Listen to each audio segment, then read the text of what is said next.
More products should mean more growth. But in the early 2000s, Lego discovered the opposite. The company was expanding across toys, media, stores, and attractions, while its economics weakened underneath. The problem was not that children had stopped recognizing the brick. The problem was that Lego had made its own business extraordinarily difficult to understand and control. This is the story of how growth created complexity and how focus helped pull the company back. In the late 1990s, Lego faced a real strategic fear. Digital entertainment was changing how children spent their time, and management did not want the brand to become irrelevant. The response was expansion. New themes, electronic products, media projects, retail activity, and businesses beyond the traditional construction system. Some experiments eventually proved valuable, but together they stretched attention and capital. Activity looked like innovation. Yet the company lacked a clear view of which products created value and which simply added cost. The warning was easy to miss because Lego was still famous. Recognition, however, is not the same as a healthy operating model. The hidden danger sat inside the product system. Every additional color, mold, and specialized element affected design, purchasing, manufacturing, inventory, and distribution. A part used in only one set could require its own tooling, forecasting, and storage, while offering little reuse elsewhere. Multiply that across a rapidly expanding portfolio, and the supply chain becomes harder to plan. Complexity does not arrive as one dramatic expense. It accumulates in thousands of small decisions.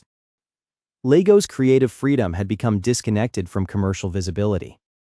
The company could make exciting sets without reliably knowing the full cost of making and supporting them. By 2003 and 2004, the seriousness of the crisis was visible in the company's results and cash position. Leadership needed more than another hit product. It needed a reliable picture of profitability, working capital, and risk. Jørgen Vig Knudstorp, who had joined Lego in 2001 and became chief executive in 2004, was important to the turnaround, but it was a company-wide effort, not a lone hero rescue. The central questions became brutally practical. Which products earn money? Which activities belong inside Lego? Where is complexity helping customers, and where is it merely consuming cash? The reset combined financial discipline with a sharper definition of the core. Lego reduced unnecessary complexity, strengthened control of development and production economics, improved visibility into product profitability, and concentrated on the construction system that made its products distinctive. It also sold the Legoland Parks business in 2005 while retaining a stake, freeing capital and management attention. The aim was not to eliminate creativity. It was to give creativity useful boundaries, reusable elements, clearer priorities, and products that still felt unmistakably Lego.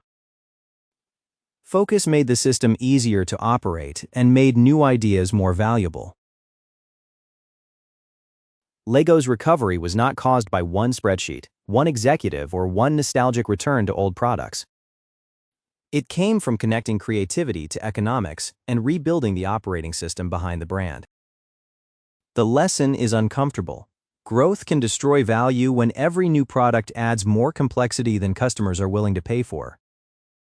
Strong companies do not only ask what else they can launch, they ask what must remain simple. For Lego, fewer distractions helped make the possibilities of the brick feel larger again.